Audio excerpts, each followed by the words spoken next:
Hello, everyone. My name is Anna Volker, and I'm so excited to be here today with all of you to talk about science accessibility. For the last year, I've served as the Astronomy Outreach Coordinator for the Department of Astronomy at The Ohio State University, and I'm now transitioning into a PhD program at the Open University in the UK as a student studying inclusive astrobiology education. I'm the founder of SciAccess, which is an initiative we'll talk a little bit more about today, and with me today are two of my research students, Caitlin and Michaela. So Caitlin, would you go ahead and like to introduce yourself next?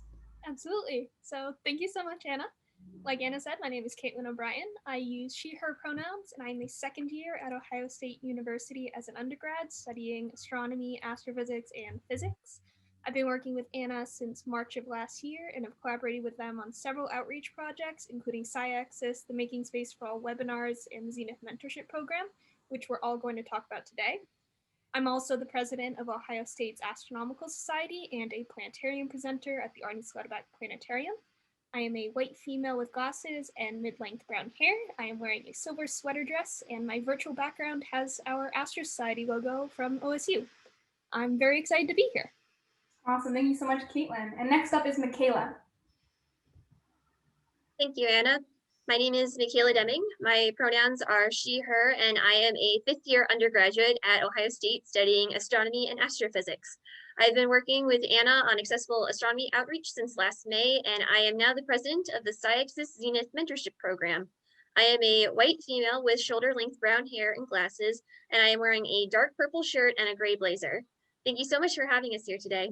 Thank you so much. And to add my image description as well, I'm a white person with short brown hair who uses they, them pronouns, and I'm wearing a black blazer with a Whirlpool Galaxy as my Zoom virtual background. So on this first slide, we have the text SciAccess, Making Space for All, and it's accompanied by a series of photos that we'll describe as we get into the content of the presentation today. First off, though, I'm going to turn things over to Caitlin to tell you a little bit more about the background of SciAccess and to provide you with some context for the program. Caitlin, the floor is yours. Thank you so much. So, like I mentioned, during my time as a student working with Anna, my experience has most extensively been with the SciAccess initiative, which was founded by Anna in 2018. On screen right now is the SciAccess logo, which features a glowing blue star in the center of an atom. On each side of the atom are two dark blue hands, making the symbol for sign language interpreting. We know that there's a lot to do in the world of accessible STEM, and this initiative is meant to bring together those who have a passion for inclusion in science by promoting accessibility. So SciAccess is just this sort of initiative that brings together students, professors, researchers, and members of the public who have disabilities, all of this kicking off with the inaugural SciAccess conference. On this next slide is a flyer from SciAccess 2019, which was an in-person conference hosted at Ohio State University over that summer. Beside the flyer is a collection of photos of just a fraction of speakers we had at that event. SciAccess 2019 featured over 60 speakers in total, with our keynote presenter for the event being Dr. Temple Grandin, a renowned autism advocate and professor of animal science, and Anusha Ansari, the first female private space explorer, first astronaut of Iranian descent, and the first Muslim woman in space, both of which are also featured on this slide.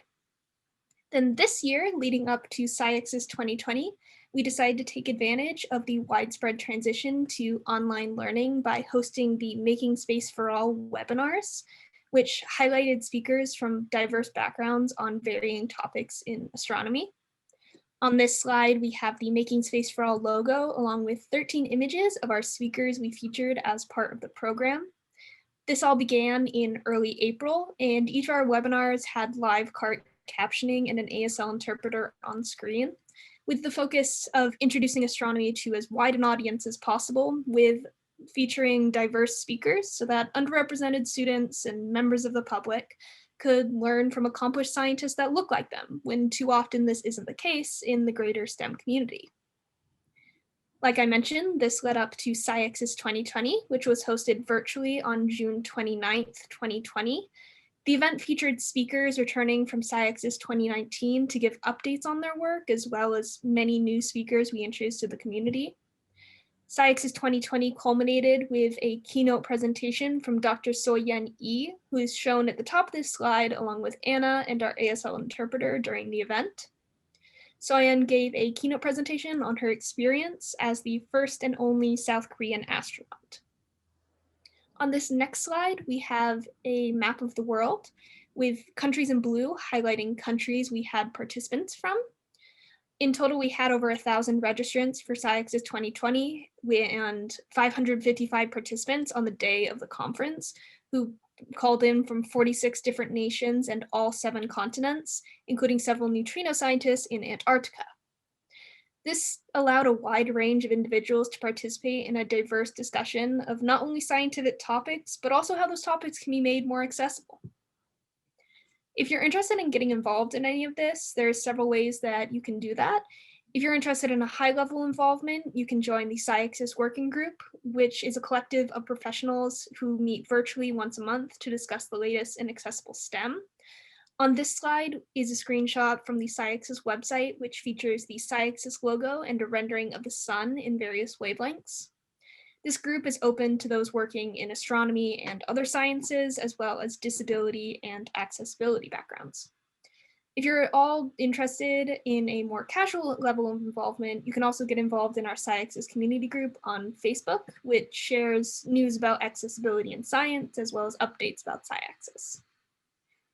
We plan to hold the next SciAxis conference with GLASS Education, which stands for Geneva Lake Astrophysics and STEAM, and is a nonprofit led by Kate Meredith. We'll be hosting SciAxis 2021 virtually, similar to that of SciAxis 2020, most likely in the autumn of 2021. On this slide, there are several photos from the conference, including a woman looking through a telescope, a child playing wheelchair basketball at SciAxis 2019, and a group photo. Also featured on this slide is the SciAxis logo and a quote from one of our 2019 speakers and our gracious host for the event, Dr. Mahadeo Sukai. And this quote says, "The importance of an event like this is that it sends the message, we are not alone." If you're interested in donating to support the conference in 2021, we will be providing a link to our GoFundMe after this presentation. I'm now going to pass things over to Anna in order to talk a little bit more about how you can make your event, whether that's a conference or otherwise, more accessible. Thank you so much, Caitlin. I really appreciate that. So as Caitlin shared, we've done virtual and in person, and we've collected here some of our tips for best practices for both of those different environments. So for folks doing an in-person program, we highly recommend having a quiet room or a sensory-friendly space for your participants to escape from the chaos and the noise of the conference. SciAxis 2019 had service animals actually in our quiet room, which is why our slide is graced by the wonderful presence of 2 puppy dogs featured on the right-hand side here. These are service animals from 4 Paws for Ability, which we had accompany the quiet room so that folks could have a calming space. This is initially designed as a neurodiversity accommodation, but it's something that we saw was widely appreciated by all attendees. It's something that, again, is something you'll see as a theme of accessibility benefiting all. Another thing that we've seen from the neurodiversity accommodations, but again, that really is a useful thing for all of your attendees, are color communication badges. And this is a system designed by the Autistic Self-Advocacy Network, or ASAN, which is a fantastic resource for anyone looking to hear about information by autistic individuals for autistic individuals. Color communication badges are strips of paper that you can put in the name tags for all of your participants to non-verbally communicate their communication preferences. So you have red, yellow, and green strips of paper that we put in our name tags for our 2019 event. Red indicates that they're taking a break from socializing and would prefer to not be approached by anyone right now. So please only engage if I initiate the conversation. Yellow means I'm only looking to talk with folks I already know. So you're welcome to come up and say hello if we know each other, but I'm not really looking to meet new people right now. And green means I'm really excited to meet new folks. Please come up and say hello. I'd love to meet you and I'd love to connect. And again, we see here that you're, specifically this is designed to be a benefit for neurodiversity, but it's really useful if you're nervous about meeting new people at a conference. If they have their green badge displayed, you know for a fact that they are there to network and that's their preference and that you're not, overstepping any bounds by going up and saying hello. Another thing we strongly recommend are pronouns on all of the name tags. This can also be done in virtual settings by having folks put their pronouns in their Zoom name, which you can edit on your platform. But what we actually did for our in-person program was have pronouns be a default that you set when you register for the event itself. And you give folks the option to opt out of it. But if selecting the pronouns is the default, we found that over 95% of participants just selected their pronouns. And in that way, on the day of the event, 95% of folks have their pronouns displayed on their name tag. And this normalizes that process of asking pronouns and respecting people's pronouns instead of assuming someone's pronouns and assuming someone's gender. Another thing for in-person events is to have comfy armchairs in each room, which was something that was requested by folks with chronic pain. And again, something that was really appreciated by everyone to benefit. And then regardless of in-person or virtual, you'll really want to prioritize setting aside some funding for ASL interpreting and CART captioning. I want to emphasize CART captioning, live captioning specifically, because in this era of Zoom, there's a lot of events that are using automated captions, but you really do see a difference in quality when it comes to having a live captioner. So that's something we strongly recommend looking into for a service for your event, regardless of the platform it's hosted on.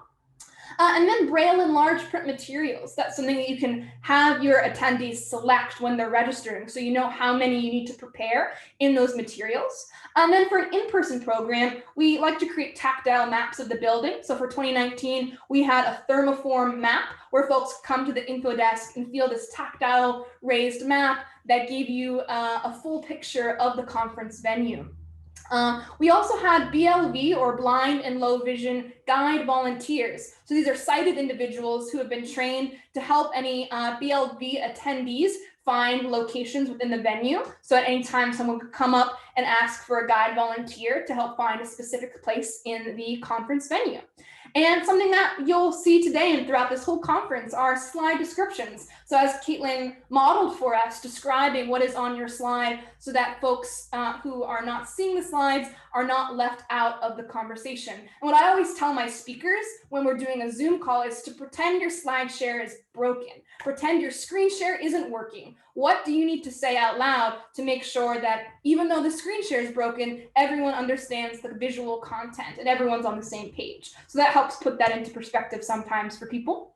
And then last but not least, a lot of in-person events have social hours with high top cocktail tables. And that's something that's really easy to just avoid, not only because it makes folks with wheelchairs, using wheelchairs, not be able to be a part of the level of the conversation to reach the table, but it's also really inaccessible for anyone who, for whatever reason, can't stand for long periods of time. So just avoiding those is another tip we'd like to share when it comes to making sure your event, whether virtual or in person, is as accessible as possible.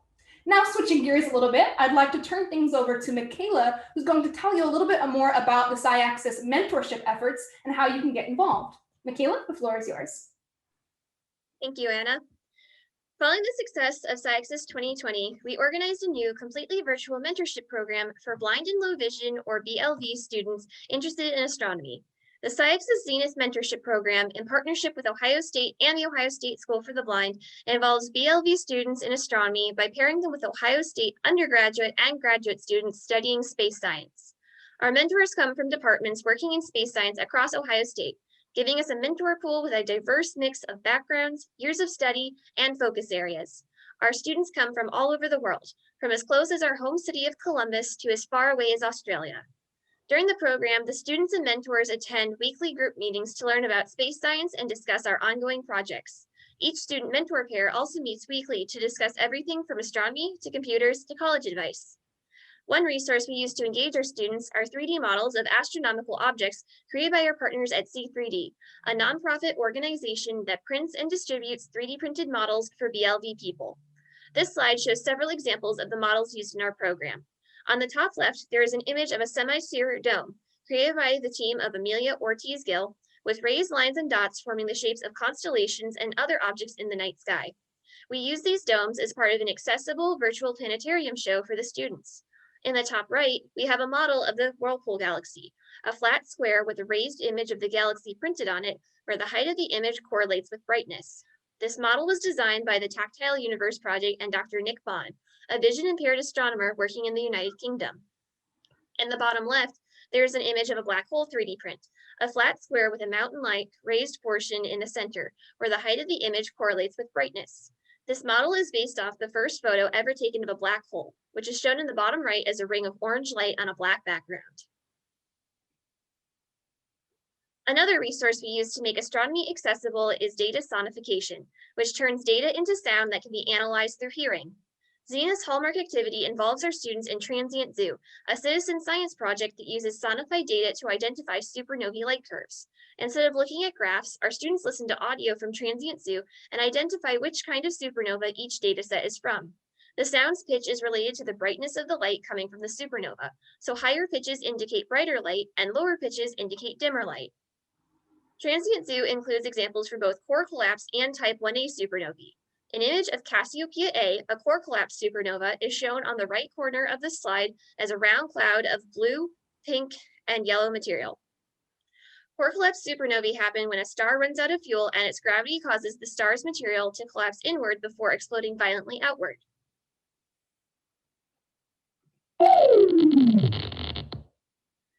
Meanwhile, type 1a supernovae happen when a stellar remnant called a white dwarf suddenly gains extra mass from another object in space and explodes.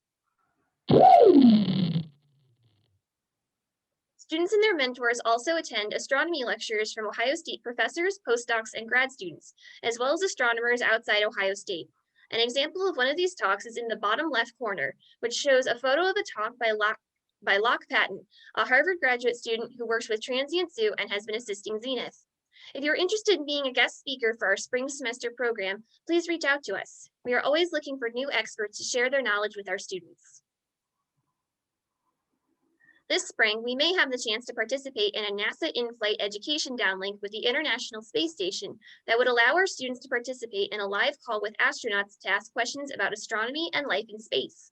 The ISS is shown here on the left of the slide as a vessel with large solar panels floating above the Earth in space. After the pandemic ends, we are also interested in partnering with an aerospace company to launch research projects from our students into space. Our students would work with their mentors and faculty advisors to design and develop their experiments. One option we are currently looking at is Blue Origin, who have an established educational payload program to send student research projects into space. A Blue Origin rocket is pictured in the center of the slide as a white rocket flying above the Earth. So how can you create your own mentorship program? It's important to start by building connections with your local community.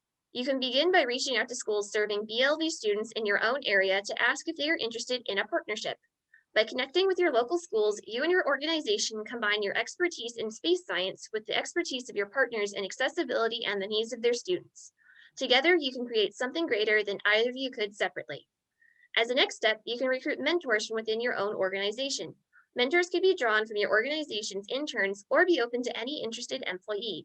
You might even consider working with local universities to include their students in your efforts. Last but not least, we would love to connect you with our resources so you can create your very own Zenith chapter under the SciAccess Mentorship Program and take advantage of the content and infrastructure we already have in place. So why does any of this matter? Improved access to astronomy invites people from all backgrounds to join in the process of discovery. This not only benefits underserved learners, but the astronomy community and STEM as a whole by welcoming new minds and perspectives into the field. SciAccess is dedicated to inspiring, developing, and promoting innovative approaches to equitable science access, and we are excited to continue this work with all of you. Back to you, Anna. Thank you so much, Michaela. I really appreciate that. So we're going to end here on this slide, which has the text, accessibility, it benefits all, and it has an image of me with some of the team members I worked with on a program at a school for blind students in South Africa. And I like to end on this note because I really want to drive home the point that if you don't have access to 3D printing or you don't have the budget for high cost materials, accessibility is still achievable because it's really about a mindset. It's about a decision to include, inclusive resources and to work with students to respond to their needs. So when we worked with this school, I organized an astronomy outreach day for the students. And while I did have some 3D models and some of the resources that Michaela highlighted, I'll never forget that the thing that stuck with these students the most were the Play-Doh planets that I had made to scale of our solar system the night before. And so on this solar system scale, we had Jupiter represented by a basketball, Saturn as a soccer ball, Uranus and Neptune as oranges I got from the local grocery market. And each time I placed one of the tiny Play-Doh balls that were the terrestrial planets in the hands of these students, they literally squealed with joy and jumped up and down because they were so excited that this concept was all of a sudden accessible. And it was something that for the first time was presented in a way that they could grasp. And again, we talk about accessibility benefiting all because the scale of the solar system is not something that visual learners can access either. It's simply too big. And so being able to provide these multi-sensory approaches to education really help all students learn in a more effective way. And so I just wanted to end on that note of sharing that, accessibility is really something that's achievable, and, it's just something that anyone can accomplish. It's just starting, as Michaela said, with connecting with your local resources. So with that, we want to thank you all so much for listening to our talk today. It's been a real pleasure to join you all, and we really appreciate your time. Thank you very much.